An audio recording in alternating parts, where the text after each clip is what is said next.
नमस्ते दोस्तों, स्वागत है आपका मेरे चैनल में। कहानी अच्छी लगी तो वीडियो को लाइक, शेयर और चैनल को सब्सक्राइब करना ना भूलें। आज की कहानी है पछतावा और वृद्धाश्रम। सास बहू की कहानी जो दिल छू जाए। एक परिवार था, उस परिवार में एक माँ और उनका बेटा, बहू और एक पोता रहता था। कुछ ही देर हुई थी सूरज को घर से गए कि शीतल ने फिर से बूढ़ी सास पर ताना कसा। बेटा चला गया है ना, तो अब तुझे कहना पड़ेगा, 2 दिन तो आराम कर लिया।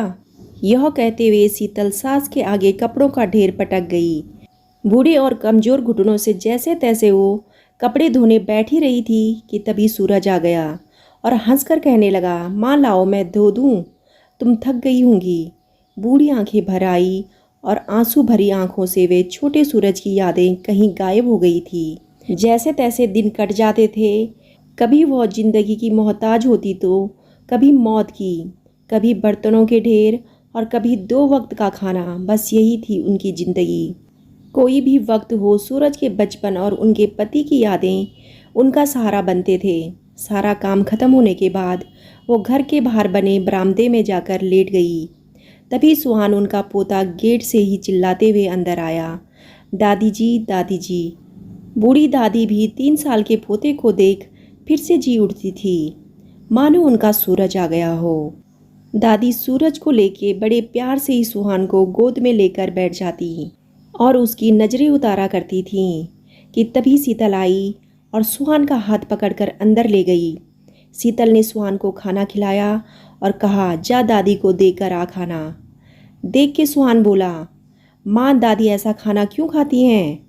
तो शीतल ने गुस्से से कहा, बूढ़े लोग ऐसा ही खाना खाते हैं, समझे? अब चुपचाप जा। और सुहान दादी को खाना देकर चला गया। दादी उठकर खाना खाने लगी। रात की बासी रोटी और सब्जी जो भी बचता था वह उन्हीं के हिस्से में आता। उन्होंने कुछ निवाले गले से उतारे ही थे कि तभी आवाज़ आई, अरे क्या करती हो, इधर आओ, कोई नहीं देख रहा, ये लो, खास तुम्हारे लिए लाया हूँ गर्मा गर्म रसगुल्ले। कितनी भीड़ होती है वहाँ उस हलवाई रामू बापू के यहाँ, लेकिन तुम्हारे लिए ये क्या, मैं कुछ भी कर लूँ। और ये जलेबी भी है, सुनो, माँ को मत बताना, ठीक है? दादी हंसने लगी। तभी सुहान ने कहा, क्या हुआ दादी, तुम हंस क्यों रही हो? दादी जी की आंखें बिना कुछ कहे ही बह चली। अपने पति की वो यादें अक्सर ही उनको हंसा के रुला जाती थी। छुप छुप के उनके लिए नई नई चीज़ें लाना और न जाने क्या क्या। सुहान दादी से कुछ नहीं बोला और चुपचाप चला गया। दादी ने बाहर खड़ी बछड़ी को आधा खाना डाल दिया और फिर बैठ गई। दिन ऐसे ही गुजर रहे थे। आज सूरज शहर से 2 महीने बाद लौट रहा था और उनकी बहू शीतल अपने पति के लिए कई पकवान बनाने में जुटी थी। सुहान दिन भर पापा पापा की रट लगाए रखा था। आज दादी को भी ना भूख थी ना प्यास। शाम से देर रात हो चुकी थी। दादी सो चुकी थी। तभी दरवाजे की घंटी बजी तो दादी ने दौड़कर गेट खोला और बेटे को गले लगा लिया। सूरज कुछ और कहता, इससे पहले शीतल आकर बोली, अरे माँ जी, आप भी ना बेटे को यहीं खड़ा रखोगे? आओ सब लोग अंदर आराम से बैठो। शीतल ने सास को घूर कर देखा और चली गई। सूरज भी खाना खाकर सोते हुए सुहान के पास जाके लेट गया। वो सोने ही वाला था कि माँ के कराहने की आवाज़ आई और सूरज दौड़कर गया। माँ उसे देखकर रोने लगी। सूरज ने भरे गले से कहा, क्या हुआ माँ? माँ ने कुछ भी नहीं कहा और सूरज ने माँ का सिर अपनी गोद में रख लिया और थपथपाने लगा। कुछ ही देर बाद वो गहरी नींद में सो गई थी। अब वो बिल्कुल ठीक थी और आज़ाद भी।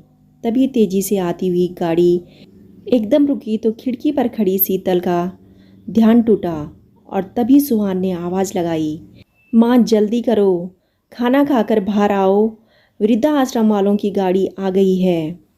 शीतल कमज़ोर घुटनों से रुक रुक कर खाने के पास आई, पर एक निवाला भी उसके अंदर न गया। वह बाहर आने लगी तो बेटा सुहान और बहू गेट पे खड़े 2 आदमियों से बातें कर रहे थे और दूसरी तरफ खड़ी बछड़ी एकटक शीतल को देख रही थी। शीतल चुपचाप गाड़ी में बैठ गई और शीशे में देखने लगी। आज उसकी आंखों में पछतावे के आंसू भरे थे और बूढ़ी सास का चेहरा उसे आज अपने चेहरे में साफ दिखाई दे रहा था। जो शीतल ने अपनी सास के साथ किया था आज उसके साथ भी वैसा ही हो रहा था। इसे कहते हैं जैसे करनी वैसे भरनी। जैसा हम कर्म करेंगे वैसा ही फल हमें मिलेगा। हमारे बुजुर्ग भगवान का दूसरा रूप हैं, इसलिए उनकी सेवा करो और उनकी भावनाओं की कद्र करो और उन्हें खुश रखो। भगवान तुम्हें हमेशा खुश रखेंगे और तुम्हारा जीवन खुशियों से भर जाएगा।